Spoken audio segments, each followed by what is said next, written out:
राहुल गांधी इससे पहले जब केदारनाथ गए तब तो आपने उनको हिंदू हृदय सम्राट का खिताब नहीं दिया। इससे पहले जब वो हजारों सीढ़ियां चढ़ करके, तो सवाल तो बिल्कुल पूछना चाहिए कि मोहन भागवत जी गए थे कुंभ में? बिल्कुल। उम्मीद है किसने, आपके नेता ने कर्नाटक में, मुझे एक नेता का नाम बता दीजिए कर्नाटक में किस नेता ने विरोध किया? यही नैरेटिव है जो भाजपा का नैरेटिव है, जिसमें मीडिया साथ देती है। मुझे लगता है ये सवाल इमरान से नहीं पूछा जाना चाहिए, ये सवाल भारतीय जनता पार्टी के सत्ता में बैठे हुए नेताओं से पूछा जाना चाहिए। ये सवाल वहां पर नारे लगे हैं, ऑन कैमरा लगे, ये झूठी बात है, निरी झूठी बात है।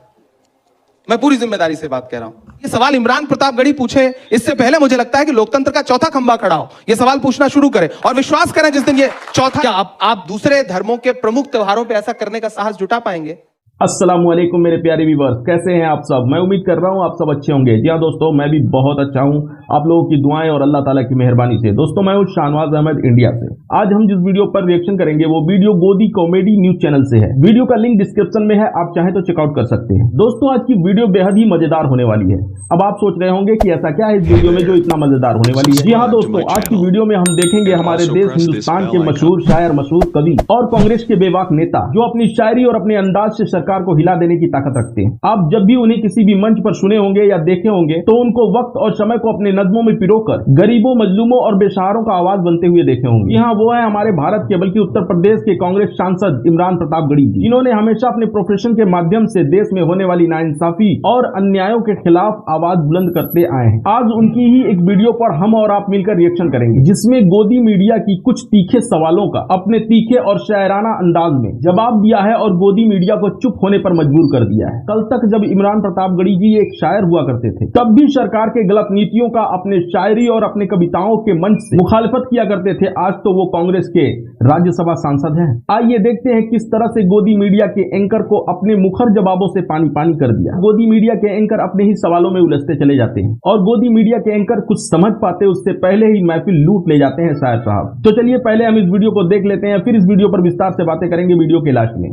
तो दोस्तों आप लोगों को ये वीडियो पसंद आए तो लाइक, शेयर, कमेंट जरूर कीजिएगा। हमें सपोर्ट करने के लिए चैनल को सब्सक्राइब करके बेल आइकन प्रेस कर दीजिएगा। आइए वीडियो शुरू कर लेते हैं। दोस्तों आज की वीडियो इमरान प्रतापगढ़ी बनाम गोदी मीडिया होने वाली है, जिसमें इमरान प्रतापगढ़ी गोदी एंकर को अपने बेबाक अंदाज में ऐसे धो रहे हैं मानो आज पूरी गोदी मीडिया की दुकान बंद करवा देंगे। गोदी एंकर राहुल गांधी पर सवाल उठाते हुए उन्हें चुनावी हिंदू बताने की कोशिश कर रही थी। गोदी एंकर राहुल गांधी को इफ्तार पार्टी में जाने पर टारगेट करते हुए बार बार कह रही थी राहुल गांधी कुंभ क्यों नहीं गए। गोदी एंकर के इस फुल टॉस सवाल पर इमरान प्रतापगढ़ी ने भी जवाब का इतना लंबा छक्का मारा है कि गोदी के शक्ल पर 12 ही बज गए। दोस्तों वीडियो बहुत शानदार है, इसलिए अंत तक देखिएगा, क्योंकि अंत में गोदी ने औरंगजेब, सड़क पर नमाज और ईद की छुट्टी पर सवाल पूछा, जिसका इमरान प्रतापगढ़ी ने इतना शानदार जवाब दिया है कि वहां बैठी जनता ने भी कुर्सी से उठकर खूब तालियां बजाई। चलिए आपको आगे का पूरा वीडियो दिखाते हैं।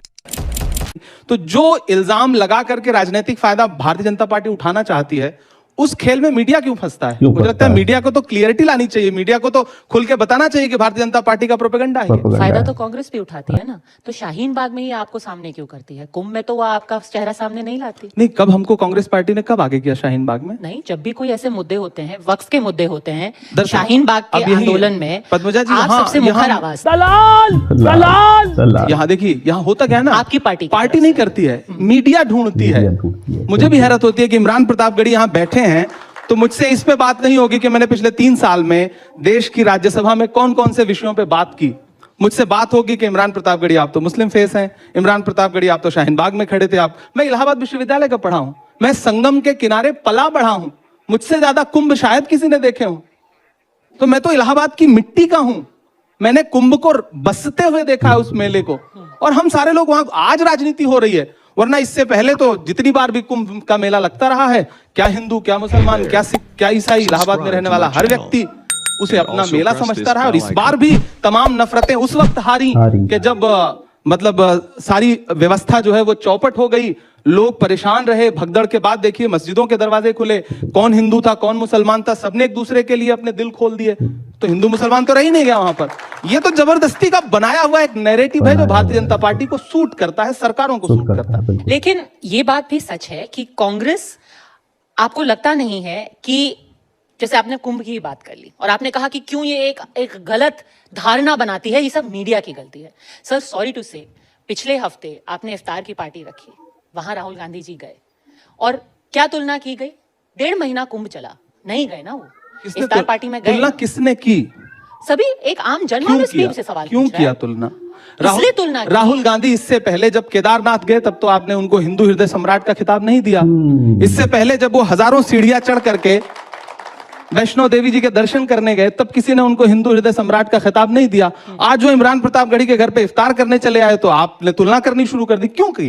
मीडिया ही तो तुलना कर रहा है ना, भाजपा ही तो तुलना कर रही है ना। तो भारतीय जनता पार्टी जब इस तरह की तुलना देश के सामने रखती है अपना राजनीतिक फायदा लेने के लिए, तब उस समय मीडिया जो है अपना दायित्व तो क्यों नहीं निभाता? सर आपको लगता नहीं है कि अगर चलिए आप लोग 60 करोड़ का वो जो आंकड़ा है वो नहीं मानते हैं, 66 करोड़ का, मैं कह रही हूं कि वहां पे अगर 2 लोग भी गए, 1.5 महीना चला महाकुंभ, चलिए वो 144 साल वाला नहीं था, वो हर 12 साल वाला ही सही, लेकिन जब केदारनाथ गए, वो वैष्णो देवी गए, सबने उनकी सराहना की। वही थे जिन्होंने आकर के ये भी कहा था कि मैं जनेऊधारी ब्राह्मण हूं, किसी ने उनको ऐसा बोला नहीं था कहने के लिए।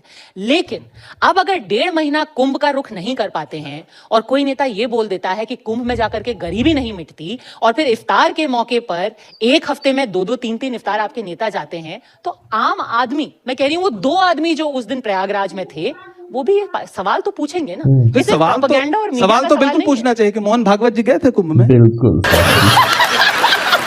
उम्मीद है आरएसएस आपका जवाब देगी। नहीं, आप बताइए गए थे कि नहीं? आपको तो हमसे ज्यादा आप जागरूक हैं, आप मीडिया का हिस्सा हैं, तो जाहिर सी बात है आप आरएसएस के कई नेता गए थे। नहीं, मोहन भागवत जी गए थे, कांग्रेस के भी कई नेता गए थे, दिग्विजय सिंह जी गए थे, उनकी फोटो भी आपको दिखी होगी, डीके शिव कुमार जी गए थे, और उनका विरोध हुआ। उनके बाद किसने विरोध किया? कांग्रेस पार्टी ने विरोध किया। किसने? आपके नेता ने कर्नाटक में। मुझे एक नेता का नाम बता दीजिए, कर्नाटक में किस नेता ने विरोध किया? यही नैरेटिव है जो भाजपा का नैरेटिव है जिसमें मीडिया साथ देती है। मुझे एक नेता का नाम बता दीजिए, किसी नेता की मजाल नहीं है।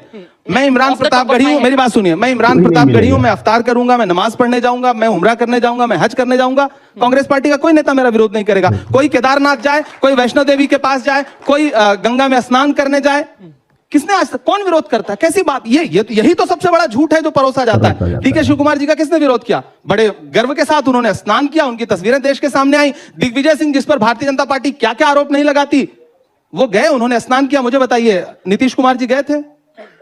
नहीं गए थे। भाजपा ने उनसे सवाल पूछा कि आप मेरे सहयोगी हो, आप हमारे साथ सत्ता में हो, आप क्यों नहीं कुंभ नहाने के लिए? चंद्रबाबू नायडू जी गए थे? लेकिन चंद्रबाबू नायडू और नीतीश कुमार में फर्क ये है कि उनके पार्टी के अध्यक्ष ने ये नहीं कहा कि कुंभ में नहाने से गरीबी नहीं मिटेगी। फर्क सिर्फ इतना। दरअसल उन दोनों के पार्टी के अध्यक्ष दलित नहीं है। मल्लिकार्जुन खड़गे जी अगर कोई बात कह रहे हैं तो वो उनकी एक सदियों की, इस देश के दलितों की सदियों की एक पीड़ा है। उस पीड़ा को आप राजनीति से नहीं जोड़ सकती, उसको आपको सामाजिक तरीके से टैकल करना पड़ेगा। इस देश में अभी रणदीप सुरजेवाला जी जो बात कह रहे थे, हजारों सालों की एक पीड़ा है जिसको मल्लिकार्जुन जी खड़गे जी कह रहे हैं, तो उसे आप राजनीतिक चश्मे से मत देखिए। उनकी पूरी एक नस्ल ने जो झेला है उसको किसी राजनीति से हल नहीं किया जा सकता, उसको सामाजिक सुधार से हल किया जा सकता है, और उसको उस सवाल को सबको फेस करना पड़ेगा। एकदम स्वाभाविक सी बात है, पहली बात। दूसरी बात, राहुल गांधी जी ने ऐसी कोई बात कही है क्या? प्रियंका गांधी जी ने गंगा यात्रा की थी, गंगा की बेटी का खिताब आप ही मीडिया वालों ने उनको दिया था, उन्होंने यात्रा की थी। आपने कभी उनको जो है मतलब आस्था से फिर उसको क्यों नहीं जोड़ा? भाजपा का कोई एक नेता कहीं डुबकी लगा ले तो आप उसको आस्था का महान केंद्र बताने लगते हैं। कांग्रेस का आदमी कितनी भी आस्था प्रकट कर ले, आपको लगता है कि नहीं ये तो ढोंग कर रहा है। राहुल गांधी जी मंदिर में जाकर के, महाकाल के दर्शन करने जाकर के, शिव से बड़ा भक्त, शिव का सबसे बड़ा भक्त, महाकाल के सबसे बड़े भक्त राहुल गांधी जी हैं, वो हमेशा शिव भगवान की बात करते हैं, तब तो आप उनको हिंदू हृदय सम्राट नहीं बताते हैं। ये जो मतलब यही मैं कहता हूं ना, ये दोहरा व्यक्तित्व है मीडिया का, जो हमेशा कांग्रेस के साथ खेलती है मीडिया। मेरा ये आपके सामने विरोध में दर्ज करा रहा हूं। ठीक है, तो अगर आप कह रहे हैं कि समाज में अब इस तरीके की कटुता बन रही है, तो एक सामाजिक आईने में आप इसको कैसे देखते हैं, इसको कैसे बयां करेंगे? आप इसके बारे में जब सोचते हैं कि आखिर हो क्या रहा है, क्योंकि हम ये भी कह रहे हैं कि मैं शायर इमरान, इसको जब आप ऑब्जर्व करते हैं तो आप इसके बारे में क्या सोचते हैं? मैं दुखी होता हूं। मैं शायर हूं तो जाहिर सी बात है कि किसी भी आम इंसान से ज्यादा संवेदनशील होता है कवि और शायर। कोई भी किसी भी कला से जुड़ा हुआ व्यक्ति हो, ज्यादा संवेदनशील होगा। मैं दुखी होता हूं इस तरह के आरोप देख करके, इस तरह की बातें सुन के कि जब सत्ता के शीर्ष पर बैठे हुए लोग जिस तरह की भाषा का इस्तेमाल कर रहे हैं चंद राजनीतिक फायदे के लिए, थोड़े से वोट बढ़ जाएंगे,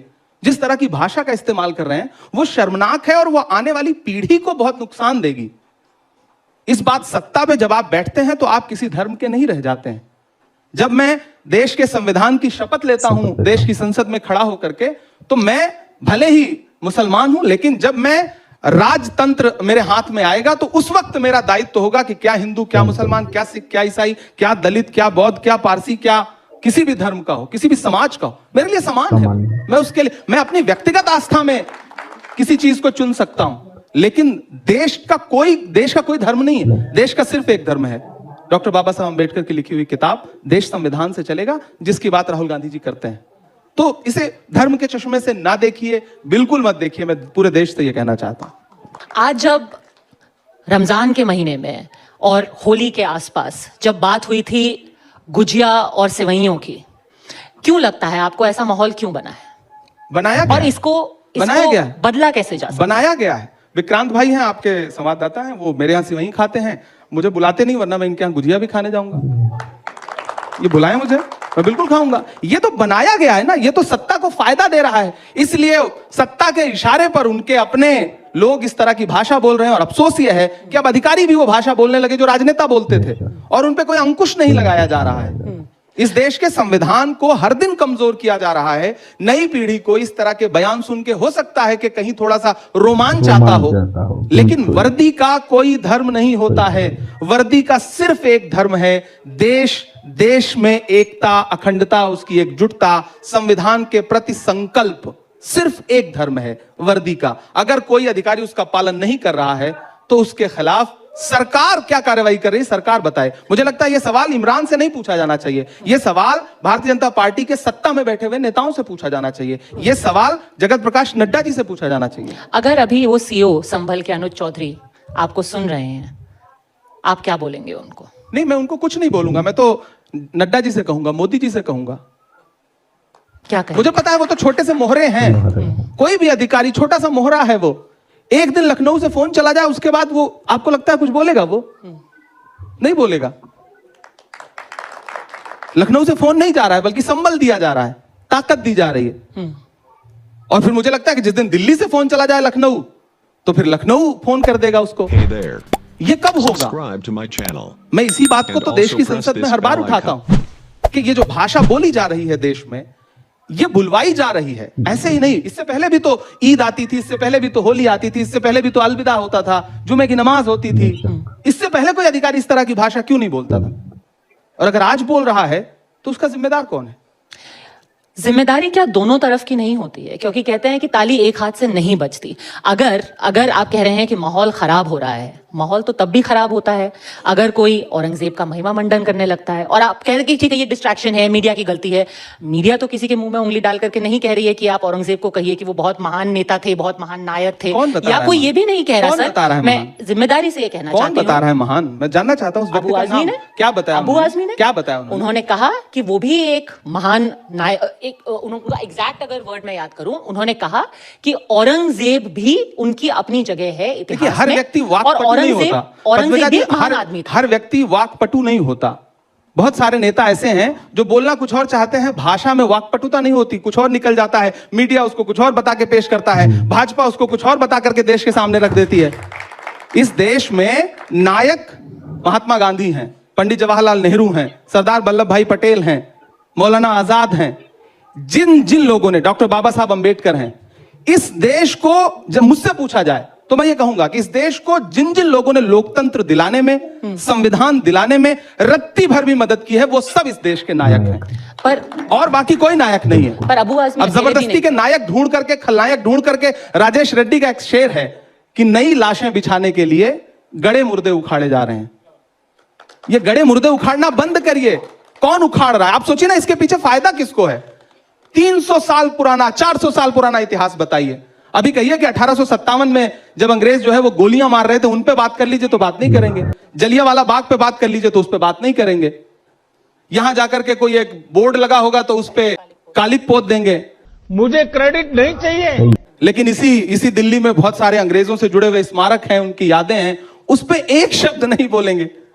तो ये जो राजनीति है, इसको समझिए और मतलब ऊपर वाले के लिए इस राजनीति से देश को आजाद कराइए, वरना ये राजनीति देश को बहुत खराब दिशा में ले जा रही है, अराजक बना रही है, लोगों को बहुत नुकसान हो रहा है। ये मैं पूरे देश से कहना चाहता हूं। 400-500 सालों का इतिहास सुन करके, गड़े मुर्दे उखाड़ करके, उस पर संवाद करके, उस पर बात करके क्या हासिल हो जाएगा? और बहुत महत्वपूर्ण बात, आप बहुत पढ़ी लिखी हैं, मैं भी थोड़ा बहुत पढ़ा लिखा हूं।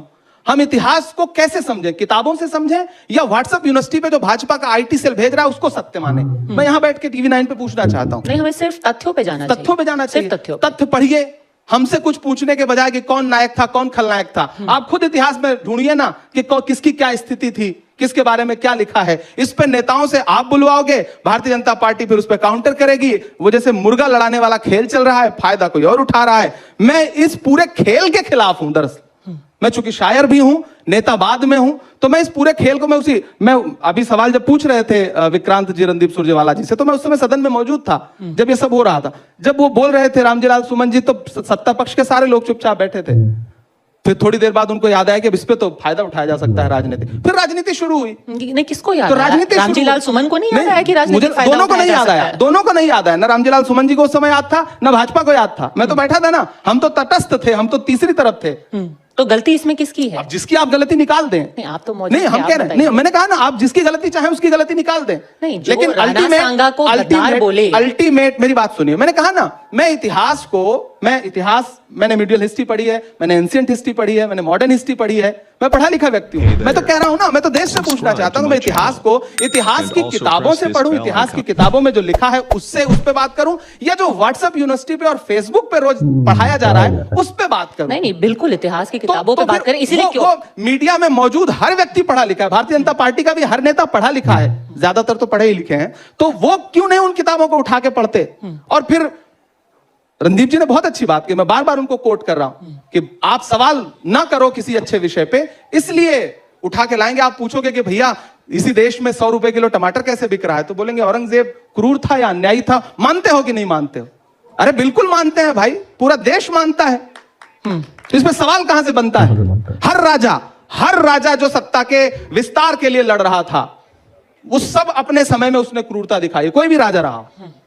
तो हम उन राजाओं पे बात करने के बजाय जो आज के राजा हैं, जो औरंगजेब से भी मतलब ज्यादा सत्ता विस्तार के लिए लालायित हैं और परेशान हैं और उससे भी बुरा बर्ताव कर रहे हैं जनता के साथ, उन पे बात करें कि हम उस पे जाकर के 500 साल पुरानी बातों पे बात करें। सर देखिए, मीडिया हर बार जो है एक पंचिंग बैग बन जाता है। नहीं, मुर्गा लड़ाई आप हमेशा नेताओं को ही पंचिंग बैग बनाना चाहते हो, तो बना लो, मैं बनने के लिए तैयार हूं। मुर्गा लड़ाई, सच बात तो ये है सर, शुरू तो नेता करते हैं, अब सारी वो हल्के से नेताओं अपना की एक है। हिंट डाल देते हैं। मतलब अबू आजमी जी से भी हमने तो नहीं जब मैं मंचों पे था कभी इम्तियाज सम्मेलन में, जलील को हमने तो नहीं भेजा। जब मैं मंचों पे था तो मैं भी नेताओं पे बहुत कविताएं सुनाता था और बेचारा नेता सामने बैठ करके ताली बजाता था। अब खुद नेता हूं तो मैं सुनने के लिए तैयार हूं, आप सुनाएं, मुझे कोई दिक्कत नहीं। मैं मानता हूं कि सारी गलती नेताओं की ही है। नहीं, लेकिन नेताओं में भी आकर के रोकने का दायित्व तो किसका है? सत्ता आपको क्यों मिलती है? महाराष्ट्र में आपकी सरकार, उत्तर प्रदेश में आपकी सरकार, दिल्ली में आपकी सरकार। आप जो इतिहास देश के सामने रखना चाहते हैं 10-11 साल में उसको स्थापित क्यों नहीं कर पा रहे हैं? इसका मतलब है तो आप झूठा इतिहास पढ़ाना चाहते हैं। अच्छा, आप 10 लोगों को भेज करके कालिक पुतवाएंगे, उसके बाद कार्रवाई का नाटक करेंगे। ये प्रहसन चल क्यों रहा है? एक झटके में सब बदल दीजिए ना। रोज रोज ये खेल क्यों खेल रहे हैं? जितने अंग्रेजों के नाम पे रोड हो सबके नाम बदल दीजिए। मुगलों से इतनी आपत्ति है, सब बदल दीजिए। बहादुर शाह जफर जो आखिरी मुगल बादशाह जिसने 1857 की जंग में अंग्रेजों के खिलाफ भारत के संग्राम का नेतृत्व किया, जिसकी अगुवाई में रानी लक्ष्मीबाई से लेकर के तात्या टोपे तक सब लड़ रहे थे, उस इतिहास को भी मटियामेट कर दीजिए ना। आपके हाथ में है, कर दीजिए। पर इस विषय पे एक आखिरी चीज बोलना चाहती हूं। अभी संघ से भी ये सवाल पूछा गया था, उन्होंने कहा था कि बार बार अपनी राजनीति के लिए औरंगजेब को क्यों याद किया जाता है? यही तो मैं पूछना चाहता हूं। को भी याद कर सकते हैं। अच्छी बात आपने कही। मुझे हैरत है कि भाजपा फिर संघ को क्यों नहीं मान रही आजकल? क्योंकि भाजपा के नेता पहले जिक्र नहीं करते क्या? नागपुर के अंदर औरंगजेब जिंदाबाद के नारे लगाए कह रहे हैं कि महाराष्ट्र में एक और जगह थी सर, पहली बात तो जहां किसी ने व्हाट्सएप स्टेटस डाल दिया औरंगजेब पे। आपके पास ऐसा कोई विजुअल है जिसमें जिंदाबाद के नारे लगाए जा रहा हूं? मुझे सुना दें। लड़कों ने मुझे सुना दें। मैं महाराष्ट्र से सांसद हूं, निकलवा करके दिखाते मैं हैं। महाराष्ट्र से सांसद हूं, नागपुर के अंदर मैं महाराष्ट्र से सांसद हूं, मुझे उस पूरे घटनाक्रम की जानकारी है। मैं पूरी जिम्मेदारी से टीवी 9 पे कह रहा हूं कि ऐसा कोई भी विजुअल, ऐसा कोई भी ऑडियो आप सुनवा दें। ठीक है, वहां पर नारे लगे हैं, ऑन कैमरा लगे। ये झूठी बात है, निरी झूठी बात है। मैं पूरी जिम्मेदारी से बात कह रहा हूं। कोई नहीं लगाता, कोई नहीं लगा सकता, किसी को इससे कोई लेना देना नहीं है। अगर आपके पास कोई वीडियो आया होगा तो वो भाजपा के आईटी सेल का डॉक्टर्ड वीडियो होगा। मैं जिम्मेदारी से कह रहा हूं। और अगर ऐसा हुआ है तो किसी एफआईआर में दर्ज हुआ है या नहीं? हाँ, उनके खिलाफ एफआईआर नहीं, एफआईआर में दर्ज हुई है चीज कि औरंगजेब के नारे लगे, औरंगजेब जिंदाबाद। कहां पे दर्ज हुई? और यही कहीं महाराष्ट्र में इस पे भी एफआईआर हुई है। और एक शख्स ने औरंगजेब को लेकर के व्हाट्सएप का अपना स्टेटस लगाया, उसको लेकर के देखिए, तनाव हो गया, उस पे भी जो कुछ भी हुआ उसके पीछे की पूरी कहानी यह है, जो मैंने वहां के लोगों से बात की, कि जब तक औरंगजेब का पुतला लेकर के या उनकी फोटो लेकर के जो विरोध प्रदर्शन किया जा रहा था, उससे किसी को कोई तकलीफ नहीं थी। कोई एक चादर मजार से उठा करके उसको लपेट करके जब उसको जलाया गया तो एक अफवाह यह फैली कि उस पर कुरान की आयतें लिखी हुई थी, अफवाह फैली। अब मैं यहां आता हूं, दिन भर विरोध प्रदर्शन चलता रहा, प्रोटेस्ट चलता रहा, पुलिस क्या कर रही थी, लॉ एंड ऑर्डर क्या कर रहा था? उन्होंने एफआईआर दर्ज की, एफआईआर 12:30 बजे एफआईआर दर्ज करने से जिम्मेदारी खत्म हो गई। आग लगी, दुकानें जली, घर जले, या फिर लोगों की गाड़ियां जली, वो शाम के 7:30 बजे शुरू लोग हुआ। जख्मी हुए। तब तक दिन भर प्रशासन क्या कर रहा था? मुख्यमंत्री का गृह क्षेत्र है, किसका फेल्योर है? मुख्यमंत्री का फेल्योर नहीं है ये। इंटेलिजेंस ब्यूरो क्या कर रही थी? एलआईयू क्या कर रहा था? जिम्मेदारी कौन लेगा? इसकी भी जिम्मेदारी कांग्रेस पे डाल दी जाएगी या फिर इसकी जिम्मेदारी भाजपा लेगी आगे बढ़कर? नहीं, उसकी जिम्मेदारी तो अधिकारियों की होनी चाहिए। अगर खुद मुख्यमंत्री जिस भाषा का इस्तेमाल लगातार कर रहे हैं, भारतीय जनता पार्टी का एक मंत्री वहां पर जिस भाषा का इस्तेमाल करता है, नीतीश राणे, अगर आप बताइए क्या वो संविधान को मानता है? शपथ उसने संविधान की ली है ना।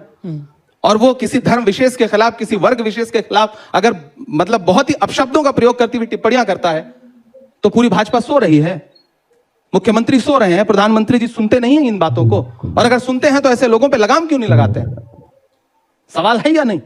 और ये सवाल इमरान प्रतापगढ़ी पूछे इससे पहले मुझे लगता है कि लोकतंत्र का चौथा खंभा खड़ा हो, ये सवाल पूछना शुरू करे। और विश्वास करें, जिस दिन ये चौथा खंभा ये सवाल पूछना मजबूती से शुरू कर देगा, उस दिन और ऐसे फुटकर नेताओं को मीडिया में तवज्जो मिलना बंद हो जाएगी। तो ये जितने सोशल मीडिया के फुटेज पाने की चाह में घूम रहे हैं, दुकानें बंद करवाते हुए, भाषणबाजी करते हुए, ये सब दो कार्यक्रमों में इनको फुटेज ना मिले, ये सब घर बैठ जाएंगे। इनको लगेगा कि इन्वेस्टमेंट ज्यादा हो रहा है, आउटकम कम आ रहा है। अभी इनको लगता है कि इन्वेस्टमेंट चवन्नी का है, आउटकम बहुत अच्छा आ रहा है। मैं जाके एक बयान दे देता हूं। कितनी मुश्किल से साफ सुथरी राजनीति करने वाला व्यक्ति जिंदगी भर चप्पल घिसता है, मेहनत करता है, जनता के बीच में जाता है, लोगों से मोहब्बत की बातें करता है, उसको मीडिया में कभी कोई जगह नहीं मिलेगी। लेकिन एक कोई नेता खड़ा होगा और कहेगा कि ये दुकान बंद करो, ये नाम कैसे लिखा है, इस नाम को बदल दो, वो अगले दिन देश भर में वायरल है। सबसे शॉर्टकट रास्ता है। और फिर भारतीय जनता पार्टी टिकट लेके खड़ी है कि आओ भैया, तुम सभासद बनो, तुम विधायक बनो। ये जो पूरी राजनीति है, मतलब मैं तो कोशिश कर रहा हूं कि मैं तो किसी दिन आदरणीय प्रधानमंत्री जी से मिलकर कहूंगा कि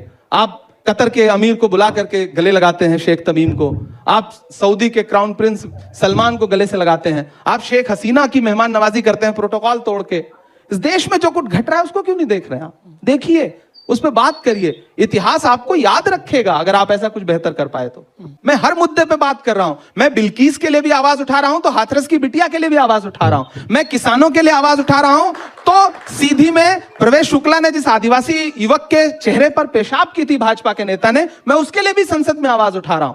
मैं तुम्हें अपने उसूलों की कसम देता हूं, मुझको मजहब के तराजू में न तौला जाए। मैंने इंसान ही रहने की कसम खाई है, मुझको हिंदू या मुसलमान न समझा जाए। मैं कोशिश कर रहा हूं। और सच में देखिए, आप कह रहे हैं कि कांग्रेस का भविष्य क्या है या कांग्रेस 2025 में कांग्रेस क्या है। हमारे नेता राहुल गांधी जी ने एक नारा दिया, ये लड़ाई संविधान बचाने की है। हम संविधान बचाने का नारा देके किसी को डरा नहीं रहे, हम सही कह रहे हैं कि संविधान को खतरा है। मैं यहां बैठ के पूछना चाहता हूं कि ईद जैसा त्योहार, जो मुसलमानों का सबसे प्रमुख त्योहार है, हरियाणा में ईद की छुट्टियां कैंसिल कर दी जाती हैं, जबकि संविधान बाकायदा यह कहता है कि हर धर्म का जो प्रमुख त्योहार होगा उस पर राजकीय छुट्टी होगी। यह संविधान पे हमला है या नहीं है? कैंसिल नहीं, किसको रिस्ट्रिक्टेड हॉलिडे रिस्ट्रिक्टेड क्यों कर दिया गया? क्या आप दूसरे धर्मों के प्रमुख त्योहारों पे ऐसा करने का साहस जुटा पाएंगे? चूंकि आपको मुसलमानों को प्रताड़ित करने पे एक तबका है जो आपको लगता है कि खुश हो रहा है, आपका नेतृत्व खुश हो रहा है शायद। अगर नहीं हो रहा है तो फिर नेतृत्व सवाल पूछना चाहिए नेतृत्व को। क्या इतना पराया कर दिया है आपने? आप सौगातें मोदी यही दे रहे हैं, आप जो किट बांट रहे हैं उस किट में ये पर्ची है क्या कि ईद की छुट्टी कैंसिल कर दी जाएगी, छत पे नमाज नहीं पढ़ने दी जाएगी? क्या उस किट में ऐसा है क्या कुछ? तो सारे सवाल अंततोगत्वा विपक्ष के बजाय तो सत्ता पक्ष की तरफ घूम के खड़े हो जाते हैं ना। सारे माइक का मुंह तो सत्ता पक्ष की तरफ होना चाहिए, लेकिन अफसोस हमारी तरफ है। नहीं, हमारा ही कत्ल हो रहा है, हम ही मुल्जिम भी हैं, क्या बताएं, बड़ा मसला है। आपकी तरफ तो इसलिए क्योंकि हम कांग्रेस के भविष्य की बात कर रहे हैं। और भविष्य कांग्रेस, तो आप जैसे नेता कांग्रेस का भविष्य पद्मजा जी वही है जो इस देश का भविष्य है। दोस्तों, इस वीडियो को देखकर तो आप लोग समझ ही चुके होंगे कि स्ट्रीम मीडिया और इलेक्ट्रॉनिक मीडिया को इस देश में गोदी मीडिया क्यों कहा जाता है। क्योंकि इनके सवाल बड़े ही स्क्रिप्टेड तरीके के हुआ करते हैं। जैसे शाहीन बाग में आपके पार्टी की आवाज मुखर रही, कुंभ मेले में आपके नेता नहीं गए और हफ्ते में 4-5 बार इफ्तार पार्टी आपके नेता जाते हैं। बिल्कुल वही सवाल, वही आरोप जो आरएसएस और बीजेपी को सूट करता। विपक्ष को हिंदू विरोधी बताकर फायदा किसे पहुंचाया जा रहा है? हमारे देश में हिंदू मुस्लिम करके मलाई खाने वाले कौन लोग हैं? ये तो आप लोग समझ ही रहे होंगे। ये जो सवाल एंकर का राहुल गांधी जी के लिए था कि 1.5 महीने कुंभ चला, कांग्रेस के नेता नहीं गए और एक हफ्ते में 2-3 बार इफ्तार पार्टी में चले गए, तो जनता सवाल पूछेगी। अब जरा आप सोचिए, ये सवाल जनता पूछ रही है या जनता के दिमाग में ये भरा जा रहा है कि विपक्ष हिंदू तीज त्योहार और हिंदू देवी देवताओं को नहीं मानता? कांग्रेस के नेता इमरान प्रतापगढ़ी जी ने आरएसएस के प्रमुख मोहन भागवत जी के बारे में पूछा कि वो कुंभ मनाने क्यों नहीं गए, बीजेपी सहयोगी नीतीश कुमार, चंद्रबाबू नायडू क्यों नहीं गए? तो मीडिया एंकर का चेहरा देखने लायक था। मगर इमरान प्रतापगढ़ी जी की एक बात मुझे बहुत बहुत ज्यादा पसंद आई कि उन्होंने कहा कि जब आप सत्ता में बैठते हैं तो किसी एक धर्म के नहीं बल्कि आप हर धर्म के लोगों के होते हैं और हर धर्म के लोग आपके हैं, आप पूरे हिंदुस्तान के हैं। मेरे हिसाब से तो इन्होंने बहुत ही बेहतरीन बात कही। मगर अफसोस कि आज पिछले 14-15 सालों से इस देश का प्रधानमंत्री और कुछ मुख्यमंत्री सब धर्मों के लगते हैं। इमरान प्रतापगढ़ी से पूछा गया कि कुछ लोग औरंगजेब को महान बताते हैं और उसकी महिमा मंडल करते हैं। यहाँ भी उन्होंने जवाब देकर लाजवाब कर दिया। कौन कहता है औरंगजेब महान था? राजनीति के लिहाज से देखा जाए तो कोई राजा महान नहीं था, सबने अपने दौर में क्रूरता दिखाई है। यह सवाल रामजी लाल सुमन के बयान को लेकर पूछा गया था। राणा सांगा को महान बताते, औरंगजेब को क्रूर राजा बताते तो मीडिया खुश होती, मगर यहाँ तो उन्होंने बेहतरीन जवाब दिया, सारे राजाओं को क्रूर बताकर गोदी मीडिया के मंसूबे पर पानी फेर दिया। कहा कि आज के राजाओं को देखने की जरूरत है, आज के राजा राजनीति के लिए क्या कुछ कर रहे हैं, कितना क्रूरता दिखा रहे हैं। लास्ट सवाल पर तो आप लोगों ने देखा कि सरकार को और सरकारी एजेंसियों को बचाने के लिए किस तरह से एंकर इमरान प्रतापगढ़ी के मुंह में अपना जुबान डालना चाहती थी। औरंगाबाद में माहौल बिगड़ने का जिम्मेदार मुसलमानों को बताना चाह रही थी। जब इमरान प्रतापगढ़ी जी ने दावे को खारिज करते हुए वीडियो या एफआईआर दिखाने की बात कही तो निकाल कर दिखा रही हूं बोलकर इधर उधर करने लगी, जैसे कुछ सूझ ही ना रहा हो। साक्ष्य के रूप में कुछ नहीं है, इससे तो आप लोग समझ ही सकते हैं सब कुछ स्क्रिप्टेड था। मुस्लिम नेता को फंसाने की जिम्मेदारी दी गई थी जिसमें ये नाकाम रही बेचारी। तो दोस्तों, आप लोगों की इस वीडियो पर क्या राय है हमें कमेंट बॉक्स में जरूर बताइए और मुझे यकीन है आप लोगों को ये वीडियो पसंद आई होगी। तो दोस्तों, अगर आप लोगों को ये वीडियो पसंद आई हो तो लाइक, शेयर, कमेंट में अपनी प्यारी सी राय जरूर दीजिएगा। हमें सपोर्ट करने के लिए चैनल को सब्सक्राइब करके बेल आइकन प्रेस कर दीजिएगा ताकि इस चैनल पर नेक्स्ट वीडियो जब भी अपलोड हो उसकी नोटिफिकेशन आपको मिल जाए और आप सबसे पहले वीडियो को देख पाए। चलिए इजाजत दीजिए, फिर मिलेंगे इसी तरह की एक बेहतरीन सी वीडियो के साथ। तब तक आप अपना ढेर सारा ख्याल रखें। अल्लाह।